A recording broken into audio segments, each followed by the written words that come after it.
everyone, welcome back to my channel. I'm zabellefortes, and if you're new here, please don't forget to press the subscribe button and click the bell button so that you are all updated with all my future videos. My videos for today, I'm gonna show you guys first impression review of IMAGIC Cosmetics, and at the same time, I'll be doing a tutorial for Valentine's look. So, I hope na magustuhan nyo ang video na to. So, watch the video till the end. So let's go guys, let's start our tutorial and our first impression review. Enjoy watching!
Okay guys, here we go, and this is I'm gonna do today first impression review of IMAGIC Cosmetics.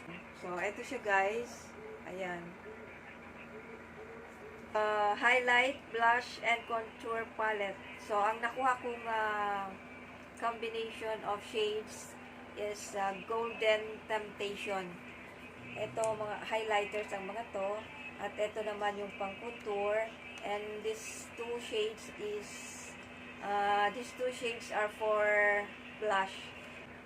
Let's see kung anong magagawa ko sa mga shades na to. And dito na rin ako kukuha ng ipang eyeshadow ko. Yung concealer. Lagyan ko lang siya ng konti para pampakapit ng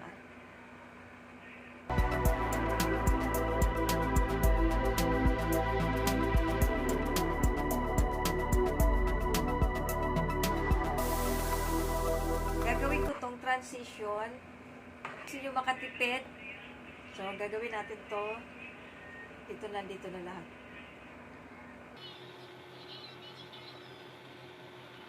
Swatch ko muna sa inyo, guys. Ayan, hindi siya masyad. Ayan, pang contour niya, pero ano siya, a little bit shiny siya. Pag nilagay ko na siya dito, para siyang orangey. Ayan. Dito in person, very ano siya, pigmented.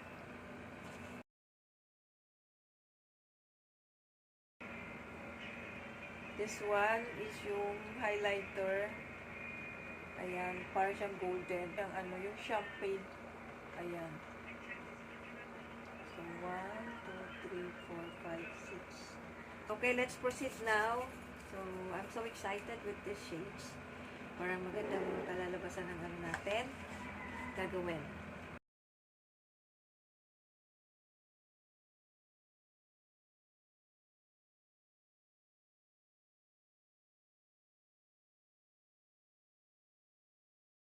Konting shimmer siya, guys, itong mga shades na to. And since ito ay talagang pang-blush o naman talaga, sinubukan lang natin kung anong makakaya niya for eyeshadow look. So later on, makikita nyo, guys, yung final look nito.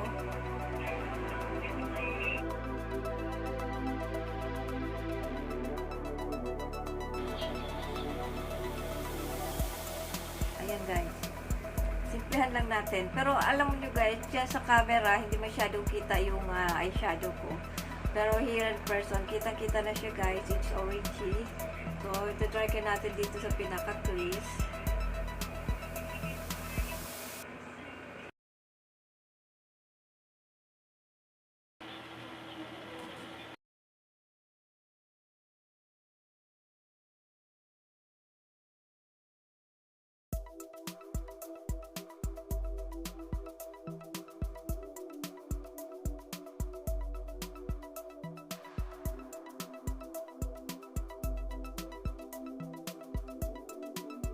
Ito nilalagay ko dito sa I'd rather use my fingertips.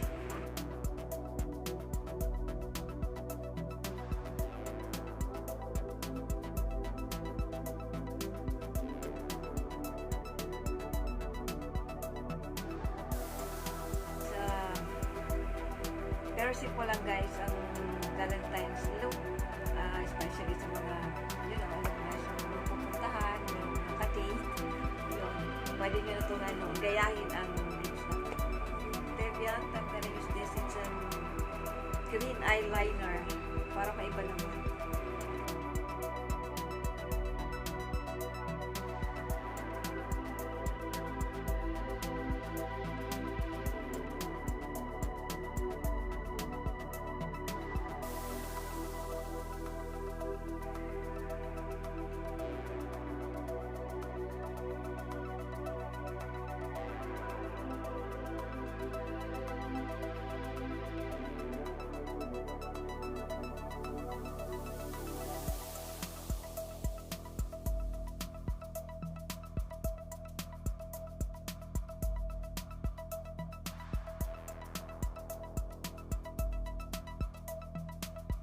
This one, guys, ginawa kong pang contour, tsaka ito, pinag-mix ko silang dalawa kasya. Ayan, guys. Para hindi siya masyadong orangey ang nagkasa. Siyempre na, lalagay ko lang dito sa under my chin. Then dito.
impression ko sa product na itong IMAGIC.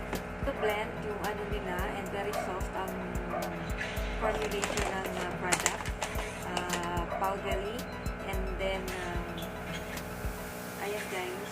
So, i-update ko kayo later guys kung ano ang magiging kung tatagal ba ito sa aking skin. Yung ginawa ko from this palette of blush. Ayan guys. And then, I like yung shimmer nila, yung highlights, very promising naman yun guys.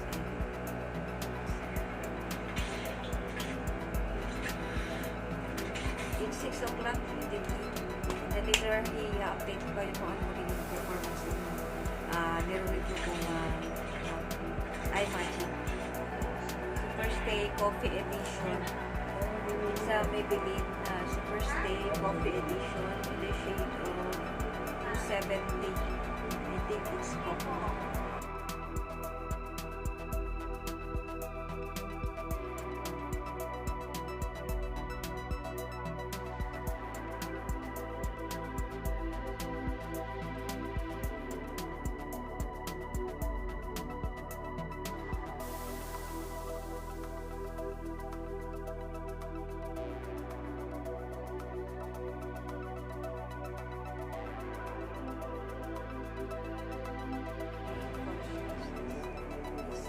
ScandalEyes Wow Wings.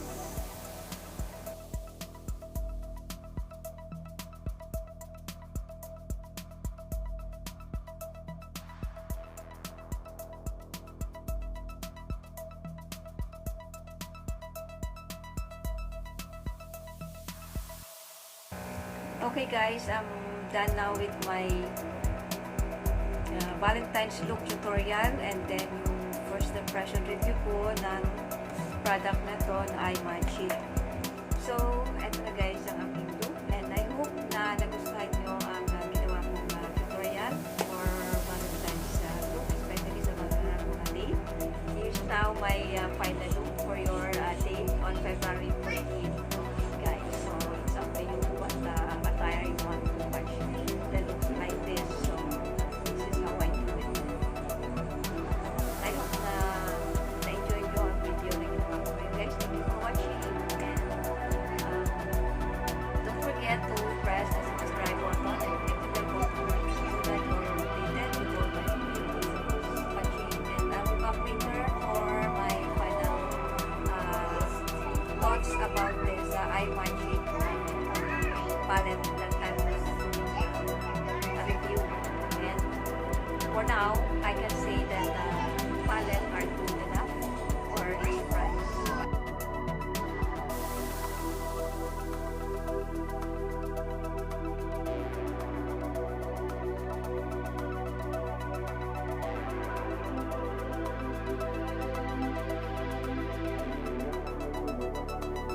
Hi guys! I'm here now for final update ko sa na-review kong IMAGIC Cosmetics. Here's now my final thoughts about the product. Ayan. As you can see, nandyan pa rin siya sa aking face. Ayan, yung ginawa kong contour, nandyan pa rin siya. Ayan. And then in person, makikita mo pa rin yung blush on kasi dito sa camera medyo hindi na siya kita kasi sa lights ay masyadong maputi. So kung titingnan mo siya in person, nandiyan pa rin siya, intact pa rin siya. And then yung eyeshadow ko na which is yung blush ang nilagay ko, ayan, ang ganda pa rin guys. So, thumbs up guys. And then ano pa ba ang ginamit ko doon? Ayan yung highlighter, andyan pa rin siya. Oh, dito pa rin siya sa ilong ko, here, and here, and even here. Oh, ayan. So, natapos ko siyang i-apply sa aking face is 6 o'clock. And now, it's already 11:34. 5 hours na siya sa aking face. I went down and I eat. And then, ayan. Oh, mainit sa baba. So far, andyan pa rin siya. So, the product for me is a thumbs up. I love it. Even nung nilagay ko sa eyeshadow. Ang ganda niya guys. Okay sa akin yung palette of blush, highlighter, and then yung contour. Ang contour, especially kung mapapadami yung kuha mo ng product, kasi ang lalabas, hindi siya yung usual na color ng contour or contour shade. Hindi siya yung usual contour shade na brown or light brown, something like that. Hindi. Kasi what I did is, yung very light na doon, yung beige sa shade, and then yung sinasabi nilang contour na shade doon, pinag-mix ko na lang silang dalawa to make, to look, lighter than the, kasi parang orange ang dating nung, doon yung pang contour. Beige na matte, and then yung pang contour. So, ayan, okay naman siya so far. Ito, nandito sa, ayan, sa forehead ko. So, parang nag-light, brown naman ang niya, ang dating, ayan. Ayan. That's all guys. Sana nagustuhan nyo ang ginawa kong video.